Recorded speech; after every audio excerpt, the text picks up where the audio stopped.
एक गांव में सब लोग खुशी से जी रहे थे। तभी एक चुड़ैलों की टोली उस गांव से गुजर रही थी।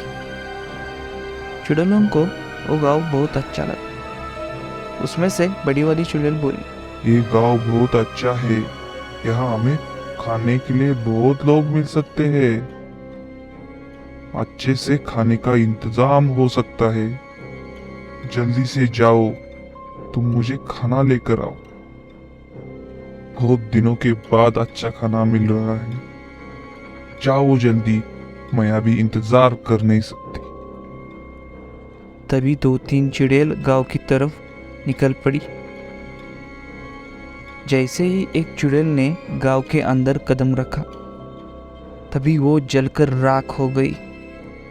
बाकी चुड़ैल डर कर पीछे हट गई। भागते हुए बड़ी वाली चुड़ैल के पास जाकर सब कहानी बता दी। गांव में हर रोज भगवान की पूजा अर्चा होने के कारण हम गांव के अंदर जा नहीं सकते। हमें लोगों को बाहर आने का इंतजार करना पड़ेगा। तब सब चुड़ैल गांव के बाहर एक जंगल में रुक जाती हैं। गांव से बाहर शहर जाने का रास्ता जंगल से ही गुजरता था। हर रोज ही गांव के लोग शहर को आते जाते थे। बड़ी वाली चुड़ैल ने एक प्लान कर दिया। सब चुड़ैलों को बता दिया।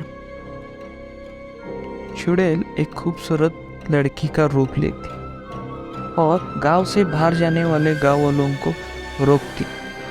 तभी बाकी चुड़ैल आके उस गांव वालों को पकड़ के बड़ी वाली चुड़ैल के पास लेकर जाते। बड़ी वाली चुड़ैल उस खाने को सब में बांट देती।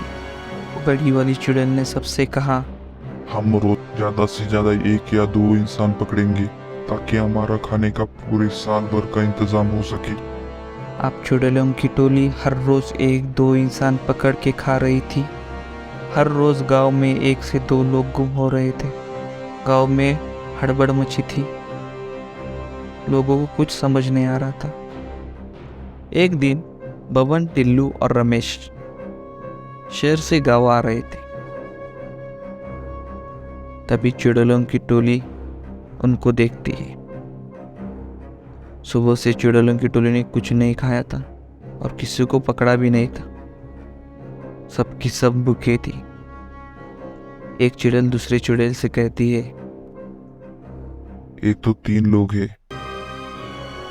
हमें तो 1 या 2 इंसान पकड़ने का हुक्म है। क्या करें अब? दूसरी चुड़ैल बोलती है, अगर हम नहीं पकड़ेंगे तो हम भूखा रहना पड़ेगा और हम हुक्म भी नहीं तोड़ सकते। हम ऐसा करते हैं, एक इंसान को छोड़ देते। ऐसा कहकर उनके सामने आती है। बबन और टिल्लू को पकड़ लेती है और रमेश को छोड़ देती है। रमेश डर कर वहाँ से भाग जाता है। वो चुड़ैल बबन और टिल्लू को लेकर बड़ी वाली चुड़ैल के पास जाती है। वो लोग बड़ी वाली चुड़ैल को सब बताते हैं। तब बड़ी वाली चुड़ैल गुस्सा हो जाती। ये तुमने क्या कर दिया? अभी वो इंसान गांव में जाकर सभी लोगों को बताएगा। जाओ पकड़ो उसे। उस इंसान को हम पकड़ कर यहाँ रखेंगे। जिस दिन हमें खाने को कोई नहीं मिलता, उस दिन उसे हम खा सकते हैं। जाओ अब जल्दी से पकड़ो उसे। तभी चुड़ैलों की टोली रमेश को पकड़ने के लिए उसके पीछे जाती है। तब तक रमेश गांव में पहुंच चुका था। रमेश घर में जाकर ये बात अपनी पत्नी को बताता है। रमेश की पत्नी कहती है, अच्छा, इसी वजह से गांव के लोग गुम हो रहे थे। ये बहुत बड़ा संकट है। ये बात हमें सरपंच जी को बतानी पड़ेगी। रमेश और उसकी पत्नी अगले दिन सुबह सुबह सरपंच जी के घर जाती है। सरपंच जी को उस चुड़ैल के बारे में सब बताती है।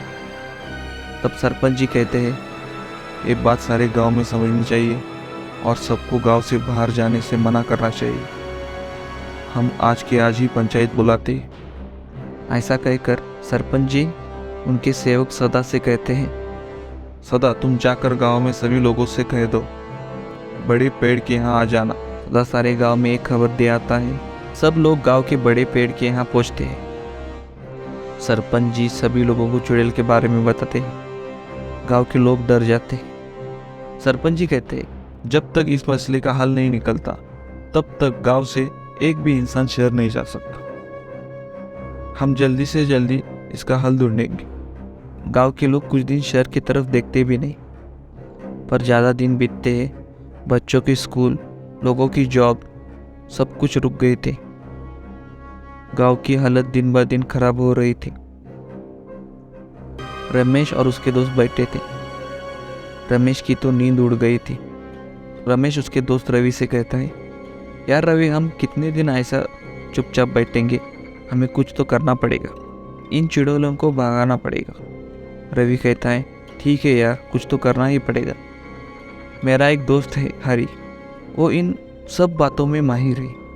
उसे भूतों प्रेतों से डर नहीं लगता। हम उसके पास जाते, हमें वो कुछ ना कुछ तो हल बताएगा। हरी उनके नज़दीक के गांव में ही रहता था। वो सब लोग हरी के पास जाते हैं, हरी को सब कहानी बताते।